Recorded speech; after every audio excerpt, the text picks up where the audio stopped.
Paulina Luna says she will be criminally referring sanctuary city mayors to be investigated by Pam Bondi. I'm all for it. Absolutely, they need to be criminally, because they are aiding and abetting criminals, which is illegal. It is illegal. So I'm all for it. We're gonna play the clip in here with what she has to say. But before we get started, go ahead and hit that like button. Share this out so we can get this information out there. Subscribe if you're not already a subscriber, and hit that alarm bell so you know when I'm putting out new stuff. Also, check out my link tree in the description. Has a link to my Patreon. That's where I talk about things that I can't talk about here. There's also a link to my Instagram and my X account, so follow me there as well.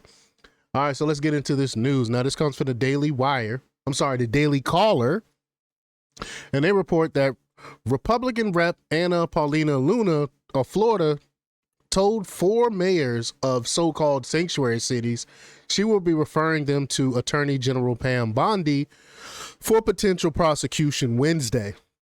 Democratic mayors Michelle Wu of Boston, Brandon Johnson of Chicago, Mike Johnston of Denver, and Eric Adams of New York City testified before the House Committee on Oversight and Government Reform in a hearing focusing on cities that refuse to cooperate with U.S. Immigration and Customs Enforcement.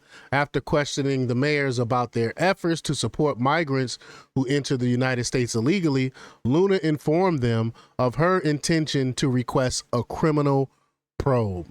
And I'm all for it. I mean, this is actually something I can get behind with from the Department of Justice. So let's play this clip. Here we go. No questions for you, Mr. Adams. Chair now recognizes Ms. Luna from Florida. Mayor Wu, does the Boston Trust Act restrict communication with federal immigration authorities regarding individuals' immigration status, yes or no? We do not collect immigration status in law enforcement. I'd just like to point out, and Mr. Chairman, if I could enter the Boston Trust Act into the record. Mr. Chairman. Without objection, so ordered. Thank you. On section 4AA, a law enforcement official and employment of the city department, agency, or commission shall not, and then A, inquire of an individual on his or her immigration status. That's crazy. Under Title 8, U.S. Code subsection 1373 stipulates that local governments cannot prohibit or restrict communication with federal immigration authorities regarding individuals' immigration status, so your enforcement of this act is in direct violation of that statute. Can you please confirm? That is not Thank the you, truth. ma'am. That's a U.S. code. I don't know about you, but U.S. code does not lie. We do not ask about Mayor immigration Johnson, I'm not status, and that is talking to what you anymore. makes Next us safe as a question, city. Mayor Johnston. You said in your it's written testimony there. that the first step you took after illegal aliens arrived was to provide them with housing. Is that correct? Yes or no? Folks that were on the streets freezing to death, we gave access to shelter. Yes, we did. Thank you. Not to be rude here, but you have a good understanding of what the definition of harboring is, correct? I do. Okay.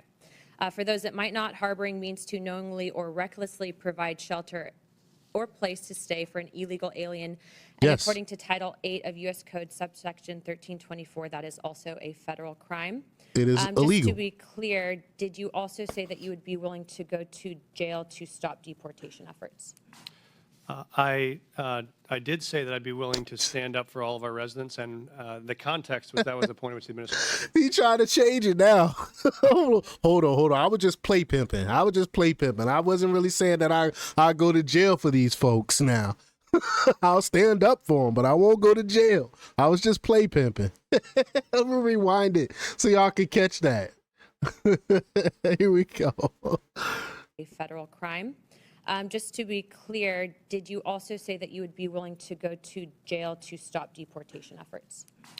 I did say that I'd be willing to stand up for all of our residents, and the context was that was the point at which the administration was threatening to deploy the U.S. military to streets of our cities to Okay. pull kids out of schools and churches, Thank so we you. were worried about that. Thank you, Mr. Johnson. Mr. Chairman, I'd so like you to go to enter jail. into the record an article from CBS.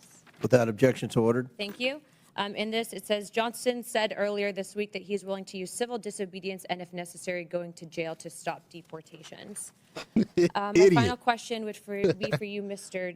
Mayor Johnson. Do you believe that Chicago's welcoming city ordinance encourages illegal aliens to enter the United States, specifically into Chicago? Yes or no? No. Okay.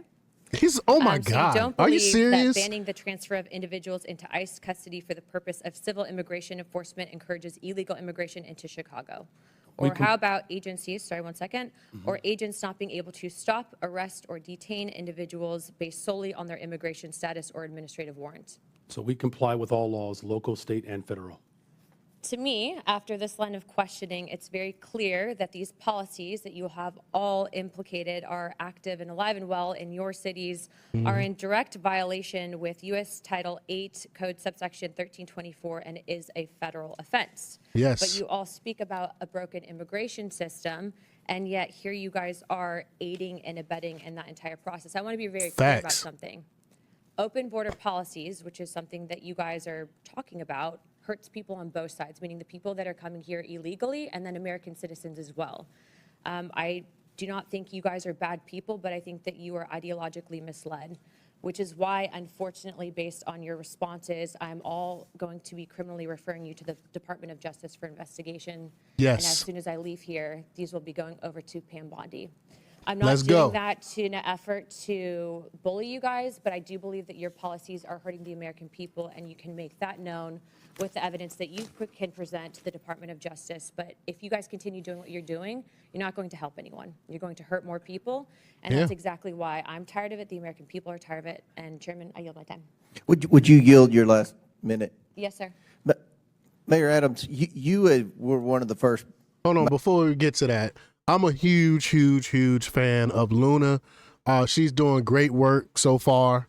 I'm really liking what she's doing. I think she's from Florida, yeah. I'm really liking what Luna is doing. Mayors and what the media refers to as a blue city. Let's And that's exactly why I'm rewind tired it a of little it. bit. The American people are tired of it. And Chairman, I yield my time. Would you yield your last minute? Yes, sir.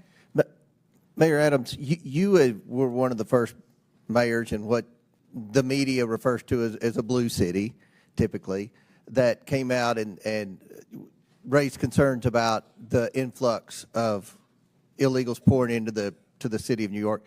Could you answer the question, what that did to New York City from a budgetary standpoint? Let's not even talk about crime or anything. Let's just talk about from a budgetary, the burden on the citizens of New York City. As I indicated, Mr. Chairman, we spent $6.9 billion, and the long-term impact of that is extremely significant. After COVID, we had a large number of children who was chronically absent. We could have taken $200 million of that and dealt with that. We have a real mental health crisis in our city. We could have spent hundreds of millions of dollars on that. And so the long-term impact of spending $6.9 billion is going to have serious ramification on the future of New York City. So it's more than just what happened last year or this year. It is what is going to impact us long term.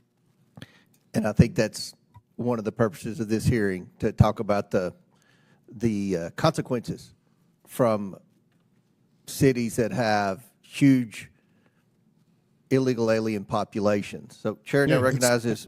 It's a huge burden. It's a huge burden on these cities. It's a huge burden on the taxpayers. It's unsustainable. And I think that's why they're doing this. Is by design from the globalists. It's to destabilize the United States. It's a way to destabilize us. But the House Oversight Committee announced probes into Boston, Denver, Chicago, and New York City over their so-called sanctuary cities in January. Let's see. But y'all get the gist of it. I'm all for DOJ to go in and investigate and charge these blue city mayors, because they are aiding and abetting. What they're doing is illegal. It's a federal crime, and they should be held accountable. But y'all let me know what y'all think about this. Leave your comments down below. Like, share, and subscribe, and check out jjthepsychotherapist.com for the latest in news. Until next time, peace.